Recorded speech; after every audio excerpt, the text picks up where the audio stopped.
meron akong 200 meters A and B.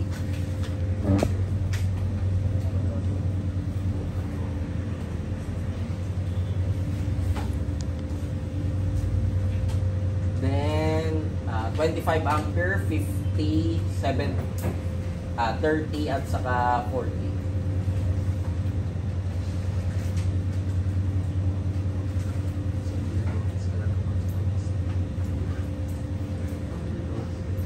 Ampere 30.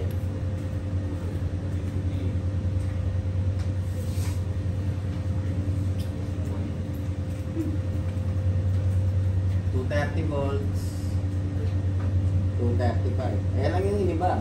Pag linawin mo, magkaiba lang yung voltage natin. Tapos yung approach mo parehas pa rin. So, point C, point D. Tapos lagyan natin ng distance. Ano ba yung distance na ilalagay natin? 50, 25, 25, 50.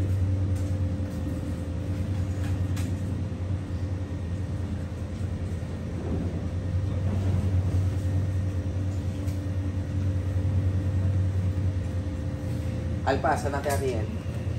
Saan natin ano yan? Sa C?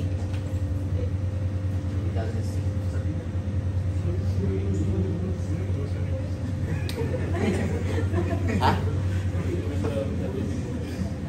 Ayaw ni boss sa C?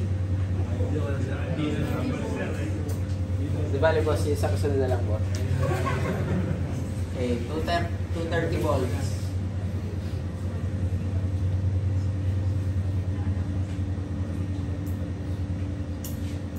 So, IX. So, IY.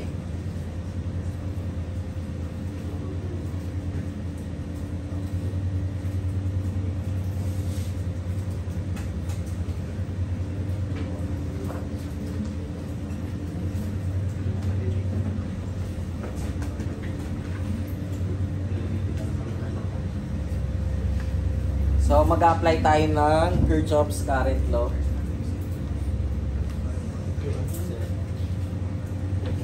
Ha? Ayun, nawala yung F. Nandun natin ang F.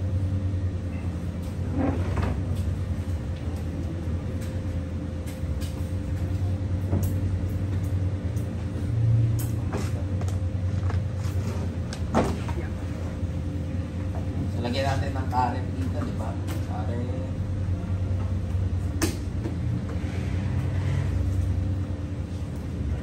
So, tawagin na lang natin IA, IB, IF, IEF, IB. Una nating alam, IX plus IY is 25. So, IX is 25 minus IY. So, pag tayo dito sa kabila, IA is equal to IX, wherein IA is 25 minus IY. 25 minus IY. Pwede tayo dito. Saan tayo mag-umpisa? ID. ID is equal to IY.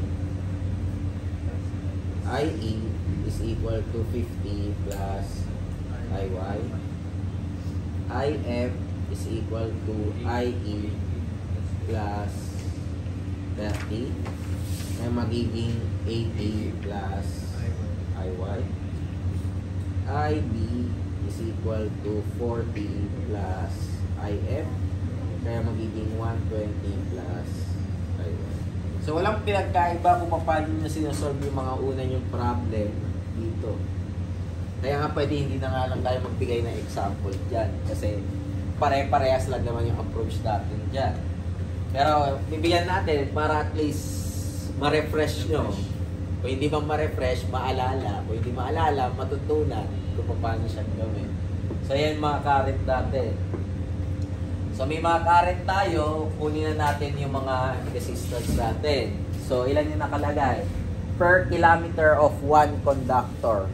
1. So, ibig sabihin, ito times 2 natin. Kasi isang conductor ka lang, ha? So, RAC 50 meters, yun rin yung aking resistance sa EF at saka sa FB. Kasi pare-pareha silang 50 meters. So, ang gagawin natin ay 0.3 ohms per 1,000 meters. Bakit yung ginawa 1,000 meters? Kasi per kilometer yun, diba? Tapos ito times ko to ng 50 meters, then times ko ng 2. 0.03. 0.03.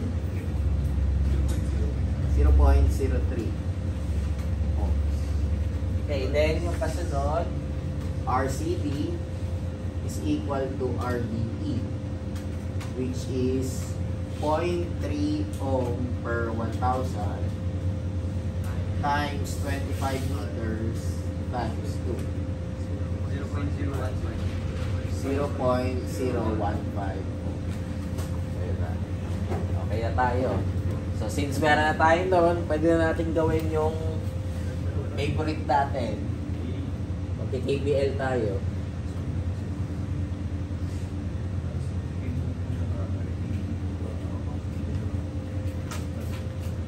Okay, by Kirchhoff's voltage law.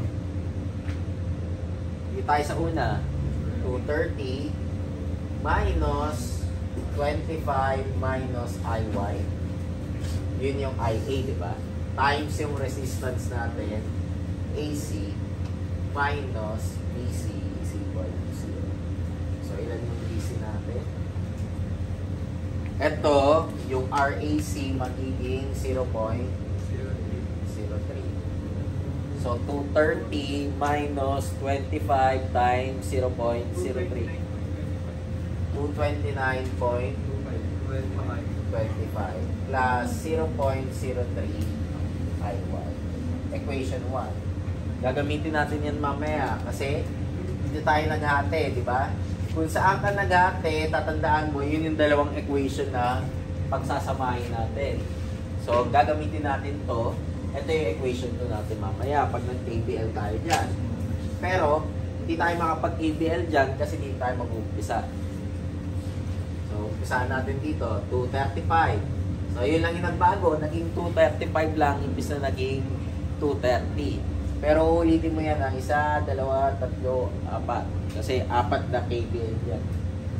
235 minus yung IB natin, 120 plus IY, times yung resistance ko sa BF.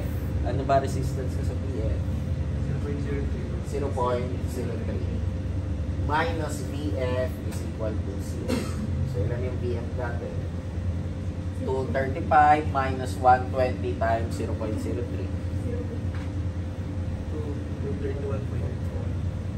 231.4 minus 0.03 I1. Okay, next. Punta tayo sa kasunod na loop, second loop. BF minus IF 80 plus IY times ano resistance natin dito? 0.03 minus BE is equal to 0. So, ilan yung BE natin? Ano ba ang BF ko? 231. 231.4 minus 80 times 0.03. Sakto? 229 minus 0.06 IY. So, bakit naging 0.06? 0.03.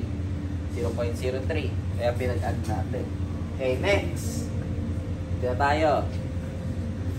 BE minus, ano yung current ko sa IE? 50 plus IY. Times yung aking resistance. Ano ba yung resistance? 0.015. Minus BD is 0. So, ilan yung BD natin? 229 minus 50 times 0.015. 228.25. Tama? Minus, eto, i-add natin dito. So, magiging negative 0.075 I1. Okay na tayo sa VD. So, dito na tayo sa last. VD minus, ano yung ID ko? IY times 0.015 minus BC is equal to 0. So, ilan yung BC natin? 228.25 minus 0.09 I1 equation. Wala naman nagtaka kung bakit naging 09 to.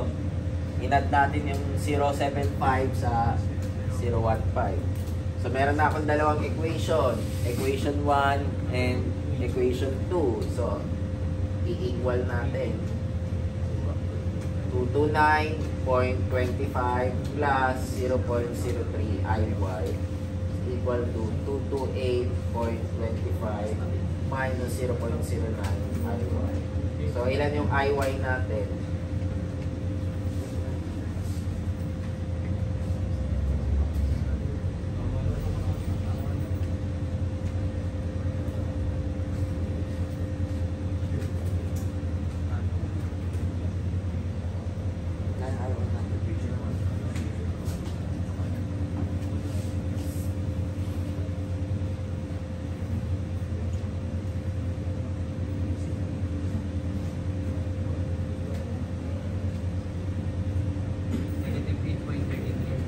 Negative 8 point.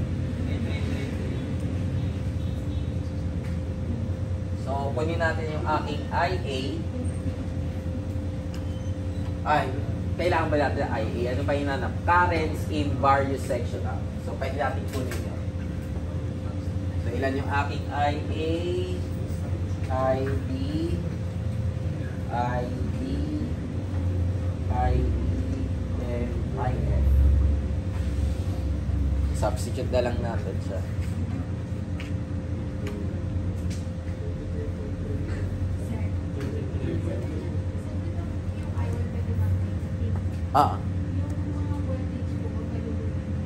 Mag-negative. Hindi.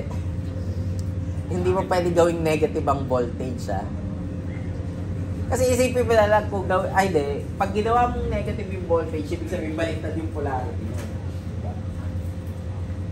DC tayo, hindi naman tayo AC eh. So sa DC problema yung pag binaliktad mo eh. Parang isipin mo na lang, naglagay yung battery o baliktad yung pagkakakabit sa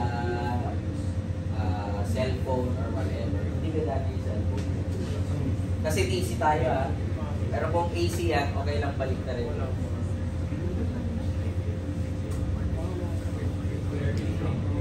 Yung IA, 33.333. IB.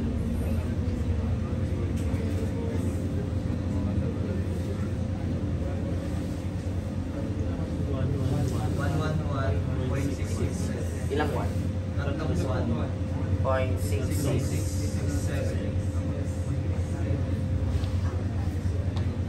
Sir, ito po sa may VF po sa KVL po, sir. Ito? Tapos, sir. VF minus IE, tapos REF. Ito yung BF, di ba? BF minus IF. Ano yung IF natin? 80 plus IY. Tapos yung resistance ko sa FE. Ano yung resistance ko sa FE? 0.03. Minus minus BE. Minus BE. Din tayo ah. Okay, tama ba? Sige, ano ID? Ha? Same sa IY. Yung ID? Negative 8.333. Ano lang ibig sabihin nito? Mali lang yung flow natin. So, ganun lang yung imbis na pa ganun, pabalik siya. Ibig sabihin, hindi dapat tayo naghati sa B. Para positive siya parehas. Yung sa voltage naman, yung sinasabi, practically speaking, hindi ka pwede mag-negative. Practical, ha? Pero pag sa theoretical, syempre, pag nag-negative yun, ibig sabihin, mali yung assumption mo ng flow, ng current. So, parang, imbis na nag-clockwise ka, nag-counterclockwise ka lang. So, pag nag-solve kayo negative, pwede yun. Pwede Pero pag in-apply mo yun, for example, magde-design ka na ng distribution system, hindi ka pwede mag-negative na value. So, yun yung difference nun, So, sa theory or pag nag-quiz kayo, sabihin natin, sa quiz ng negative math yan, baka tumama yun. As long as sabihin natin, yung tamang sagot is 250, ang ginawa mo is negative 250, tama yun. Pero kung sabihin natin magde-design ka na, nasa binigay mo na sagot is negative 250, mali yun. Okay? Sige, IE. 41.667.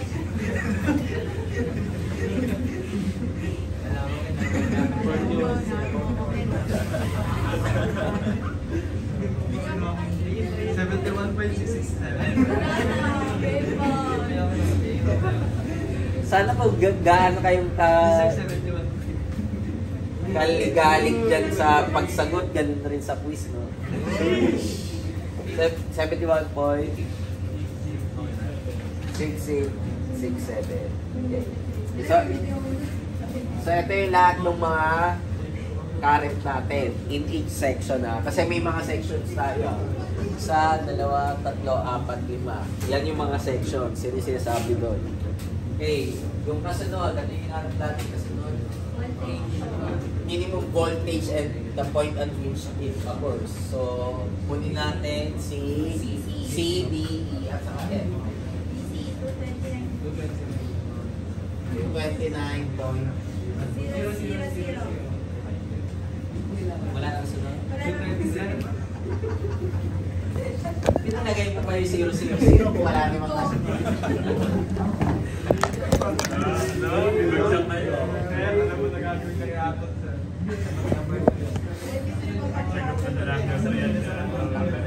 Ha? Number 2?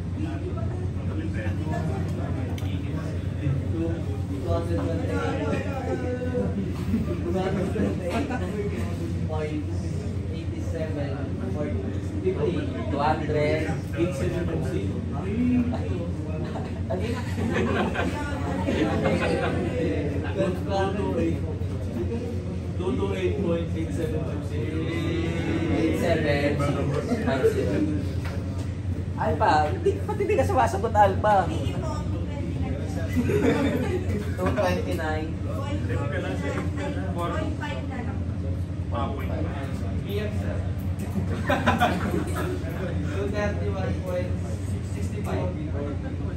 Wala na kasi.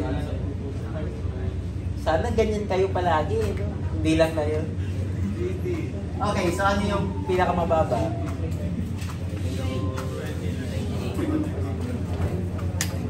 So ano yung sabihin nito? Lagyan natin ng practical approach, Okay, sabihin natin, ito yung mga bahay.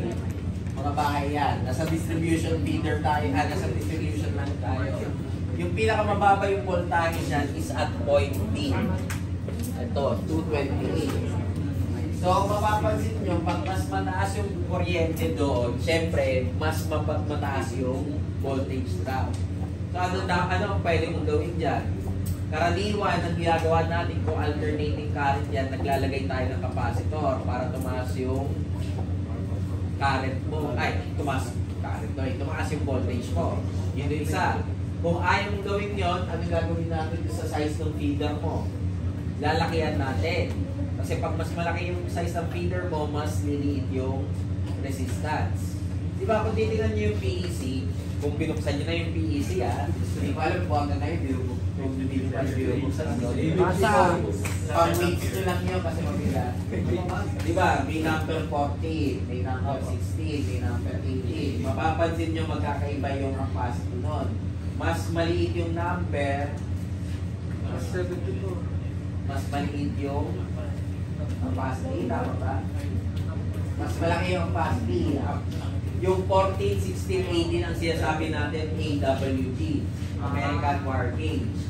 Pero kung diameter ang basis nyo, diameter ang basis, iba yung diameter, so yung nakalagay, mga 5.5, 3.5, 8.5, 8.0, 16 nasa yung kasunod, 16, 21, etc. Mapapansin nyo, habang lumalaki yun, lumalaki yung kaya niyang kuryente, di ba? Yung capacity. So, meaning to say, apply na natin ha. Ito yung pwede nyo gawin dahil malamang sa malamang kung hindi kayo makakakuha ng data sa mga client nyo, ito yung una yung gagawin ng step. Magkakaiba yung size niyan. Pwede mangyari na itong 25 ampere ang size is pang 8.0. Yung 50 ampere ang size niya is pang 16. Kasi pag mas mataas yung resistance mo dito, mas mataas yung voltage drop. Inassume natin kasi dito na uniform ang distance, uniform ang length mo ng feeder. So mapapansin mo na ito yung mababa yung voltage. Kaya if luma yung bahay mo, sabihin natin luma yung bahay mo, mas hindi ka pa pinapanganak alpha nung tinayo yung bahay na yon, mapapansin mo na parang inisip ko, bakit ang tagal mag-charge ng cellphone mo pag nandito, tapos yung pag nasa VIP ka, ang bilis mag-charge. Ang simple reason lang doon kasi yung mga size ng mga feeder nyo doon is unang-una, masyadong maliit na. Madami ka ng load na nilagay. Yun yung una. Pangalawa, pwede mangyari is masyadong deteriorated na yung mga wires nyo. Sabihin natin na yung wires nyo is mas matanda pa sa inyo. So, hindi naman pwede na ganun eh. Kaya there are always pwede kang maintenance, pwede kang upgrade. So, ganun yung ginagawa natin. Para makita nyo lang kung bakit yung pinag-aaralan niya. Sa isipin nyo, baka sabihin nyo, wala namang pinapasukan yan. Meron naman. Hindi nyo lang nakikita pa. So, yun. So, that would be for number 1. Okay. Number 2. Ikaw daw sasagot, Aton? Bilis mo nga magano kami. Sige, mamaya-maya. Pati si Alpha. Ayoko kasi natatalo yung bata ko eh. Okay. Number 2, a 2-wire DC distributor AB, 600 meters long, is loaded as seen in the table. So, ilan yung load point natin? Isa, dalawa, tatlo, apat. So, pwede sabihin C, D, E, at saka F. Kagaya lang ng approach natin kanina. Ginawa lang natin 440 at saka 430 volts. Then, each conductor, 0.01 per 100 meters. So, ito times 2 natin. Hinanap lang natin current supplied from A to B at saka yung power dissipated. So, nagdagdag tayo na isa. Power naman. So, A, B.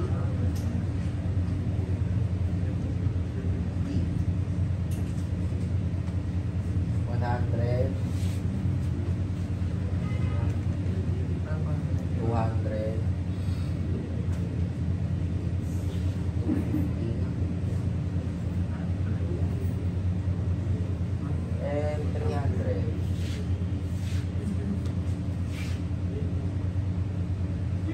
Ilan yung distance natin?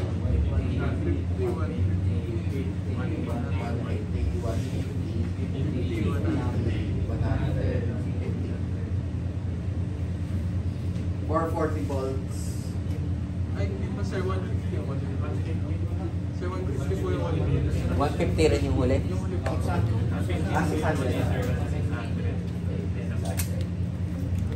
Then yung kabila is 400. Saan natin natin? Boss. Saan natin natin yung boss? Sa dito.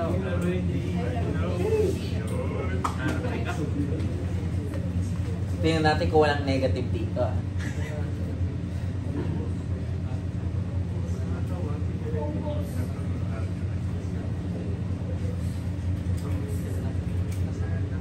IX.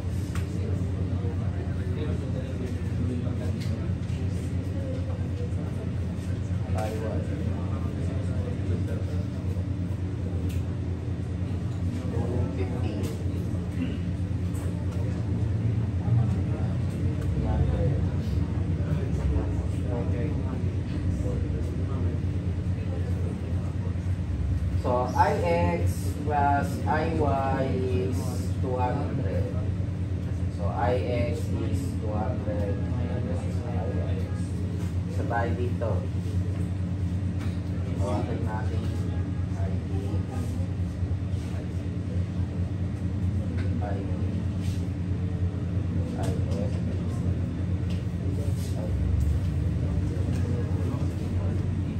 by Kirchhoff's current law, IC is equal to 200 minus IY. Naman taka kung bakit naging 200 minus IY to. Kasi IC is equal to IX, but IX is 200 minus IY. Next, IA is equal to IC plus 100. So IA is 300 minus IY. 300 minus IY. Punta tayo sa kapila. Ito. IE is equal to IY.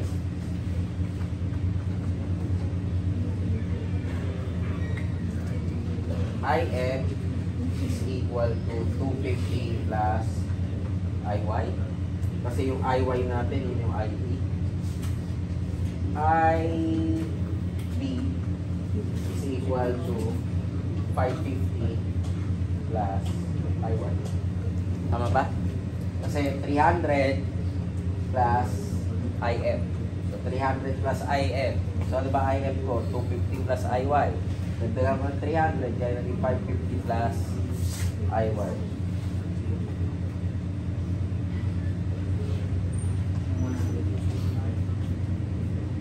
Meron pa ba? Wala na, diba? Okay na. Ha? Okay. Okay, doon na tayo sa mga resistances. RAC is equal sa RCD, which is also equal sa RFD. And ilan yun? 0.01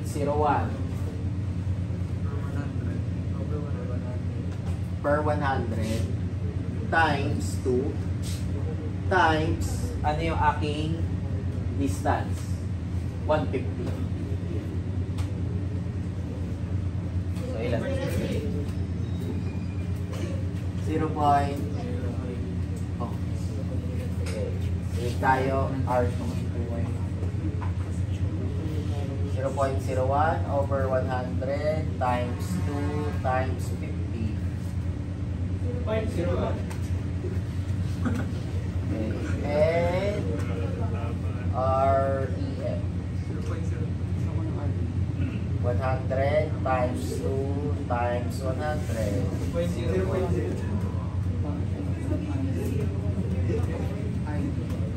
So yan yung ating mga resistance. Ano na yung kasunod? Kirchhoff's voltage law. May mali ba? So loop tayo. Loop 1, loop 2, loop 3, loop 4, loop 5. 440 minus ang yung IA ko, 300 minus IY. Ang yung resistance ko sa AC, 0.03 minus DC is 0. 431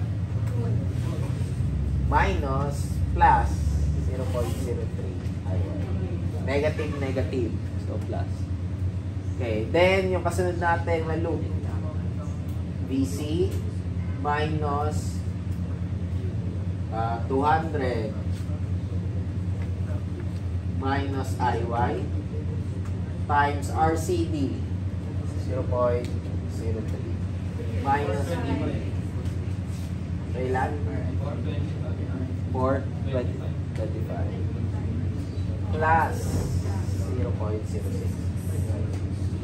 Equation 1. Punta tayo sa kabila na loop.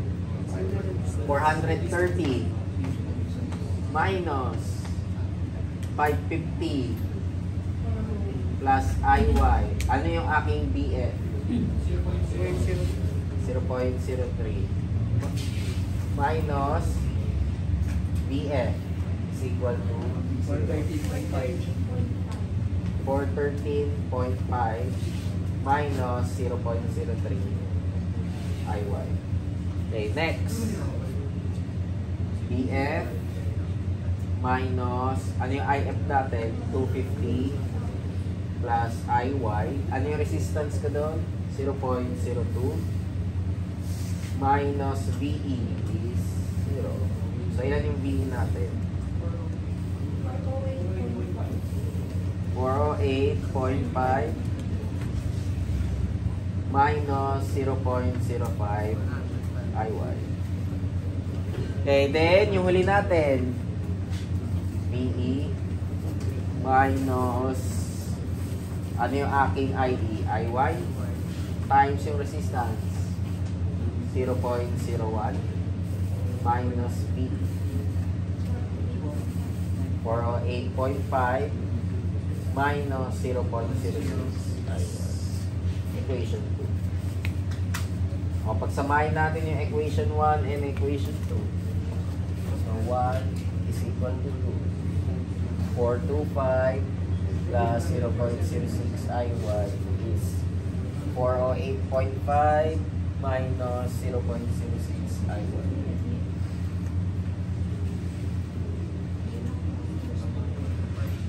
Ilan yung IY natin? Oh, ba't bigla kayo bubagal?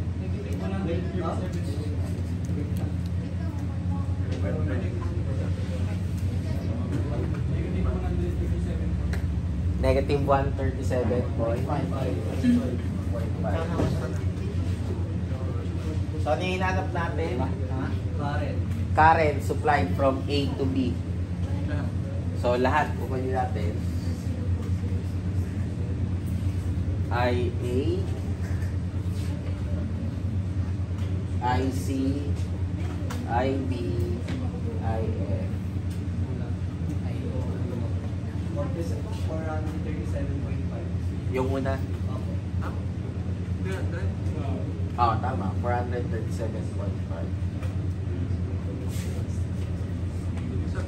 300 minus IY. Minus IY.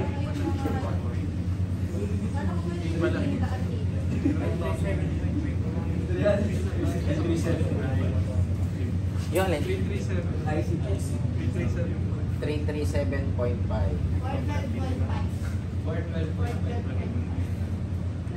IM. Ha? Yung IB nga yun, di ba? Tapos IF. 112.5. 112.5. And yung IE? Equal 136.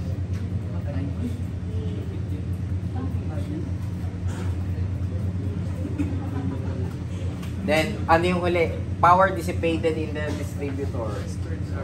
I squared R. Hindi na natin ito times 2. Bakit hindi mo na ito times 2? Dahil na times 2 na natin yung resistance eh. So, hindi mo na kailangan yung times 2 ah. So, power dissipated from point A to B is, isa-isahin natin yun ah. IA squared RAC plus IC squared RCB plus IE squared RDE plus IF squared REF plus IB squared RFE. Kahit anong mangyari, positive palagi sagot mo dahil yung negative kahit squared mo, magiging positive yan. Ha?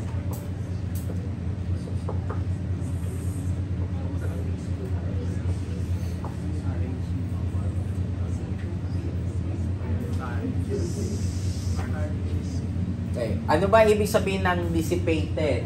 Nawala. Kaya ang kinuha mo is power loss. Pag sinabi mo yung power supplied to the loads, iba ang approach natin doon. Kukunin mo yung voltage sa C, D, E, at saka F. Yun ang i-multiply mo doon sa current na to.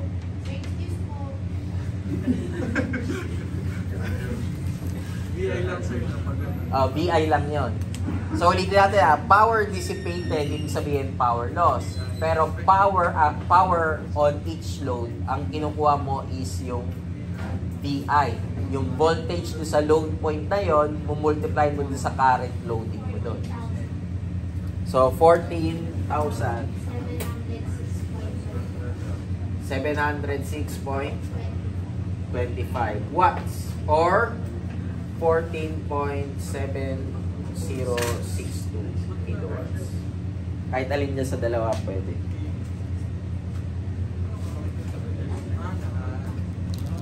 Okay. May tanong sa 1 and 2. Sige, pwede nyo compare muna. Pwede, okay. Automatic yun.